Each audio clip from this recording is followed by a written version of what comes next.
ఒక గృహానికి సంబంధించి దిక్కుల్ని విదిక్కుల్ని చూసినట్లయితే మనకి మొత్తము 360 డిగ్రీలు ఉంటుంది. ఈ 360 డిగ్రీలని 0 డిగ్రీస్ నార్త్ ఉత్తరం అని, 90 డిగ్రీస్ దగ్గర ఈస్ట్ తూర్పు అని, 180 డిగ్రీస్ దగ్గర సౌత్ దక్షిణం అని, 270 డిగ్రీస్ దగ్గర వెస్ట్ పడమర అనేసి 4 దిక్కులుగా విభజించబడి ఉంటుంది.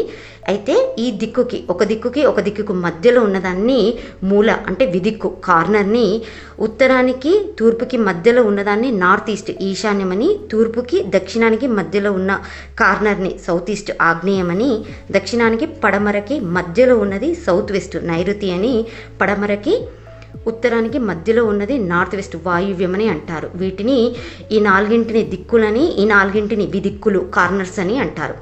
అయితే ఇక్కడ ఇంతవరకు ప్రతి ఒక్కరికి తెలిసిన విషయమే, కానీ వాస్తుని ఇంకా డీటెయిల్డ్గా తెలుసుకోవడం కోసం, ఇంకా సూక్ష్మంగా పరిశీలన చేయడం కోసము మనకి వాస్తుశాస్త్రంలో అంటే వాస్తుకి మూలమైనటువంటి విశ్వకర్మ ప్రకాశిక అంటే దేవతల వాస్తు గురువు ఎవరైతే ఉన్నారో అతను విశ్వకర్మ అనే అతను మనకిచ్చిన శాస్త్రం ప్రకారము ఈ 8 దిక్కుల్ని అంటే 4 దిక్కులు 4 విదిక్కుల్ని మొత్తం 16 దిక్కులుగా డివైడ్ చేయబడి ఉంది. అదేంటో మనం ఇప్పుడు ఒకసారి చూద్దాం. ఇక్కడ చూడండి, మనకి ఆల్రెడీ మనం చెప్పుకున్నాము ఉత్తరానికి తూర్పుకి మధ్యలో ఈశాన్యం ఉంటుంది అని. అయితే ఇక్కడ దిక్కుకి విదిక్కుకి మధ్యలో ఇంకొక దిక్కు ఉంది.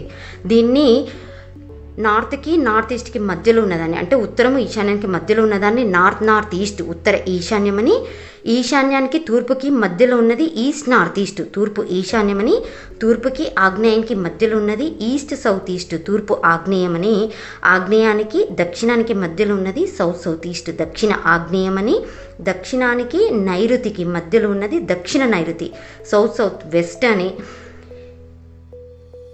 నైరుతికి పడమరకి మధ్యలో ఉన్నదాన్ని పడమర నైరుతి వెస్ట్ సౌత్ వెస్ట్ అని, పడమరకి వాయువ్యానికి మధ్యలో ఉన్నది వెస్ట్ నార్త్ వెస్ట్ పడమర వాయువ్యమని, నార్త్ వెస్ట్కి నార్త్కి మధ్యలో ఉన్నది అంటే వాయువ్యానికి ఉత్తరానికి మధ్యలో ఉన్నది ఉత్తర వాయువ్యం నార్త్ వెస్ట్ అని చెప్పి మనకి మొత్తం టోటల్గా 16 దిక్కులు అనేది విభజింపబడి ఉంది. అయితే ఇక్కడ మీరు తెలుసుకోవాల్సింది ఏంటి అంటే ఈ 16 దిక్కులు కూడా ఒక్కొక్క దిక్కు ఒక్కొక్క జోను, దీనికి ఒక్కొక్క యాక్టివిటీ, ఒక్కొక్క కలరు, ఒక్కొక్క తత్వం అనేది ఇక్కడ నిర్ణయించబడి ఉందన్నమాట. మనం ఇక్కడ ఏదైతే యాక్టివేట్ చేస్తామో అంటే ఏదైతే పనులు చేస్తామో, ఏదైతే రంగు ఉపయోగిస్తామో, ఏదైతే కర్మ చేస్తామో దాని ప్రకారంగా వాస్తు దోషం అనేది ఏర్పడుతుంది. అది ఇన్ డీటెయిల్డ్గా మీకు చెప్తూనే ఉంటాను. Please follow my vastu videos.